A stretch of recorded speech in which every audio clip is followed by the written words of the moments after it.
انتهى ماتش الزمالك والاهلي. طبعا ما فيش اضاءه كويسه عشان مصور من الشارع بعد الماتش ما خلص.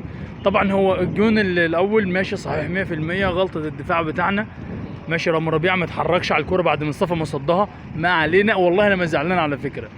تمام. والجون الثاني فاول فساد جمال علام، اقسم بالله فساد جمال علام. تمام. ووليد العطار وعامر حسين ماشي عايزين يفوزوا الزمالك النهارده باي شكل على الاهلي. جابوا ابراهيم نور الدين حكم فاسد. تمام والله العظيم حكم فاسد علشان النهارده الزمالك يفوز. هم يعني الحكايه كلها اتعملت ماشي علشان الاهلي يخسر، والاهلي خسر. يعني الاهلي خسر ماشي. شيكابالا نزل من المدرجات والزمالك زيط كل ده ليه يعني؟ كل ده ليه؟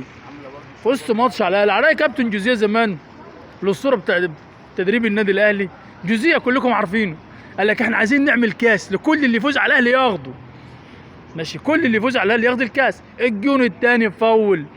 تمام. بس ابراهيم نور الدين جاي عشان الزمالك يفوز والاهلي يخسر. جمال علام فاسد. ثروت سويلم ده مع في اتحاد الكوره ايوه. عامر حسين فاسد. وليد العطار فاسد. وجايبين ابراهيم نور الدين مخصوص علشان الاهلي يخسر، وده غلط. اداره النادي الاهلي هتسكتوا لحد امتى؟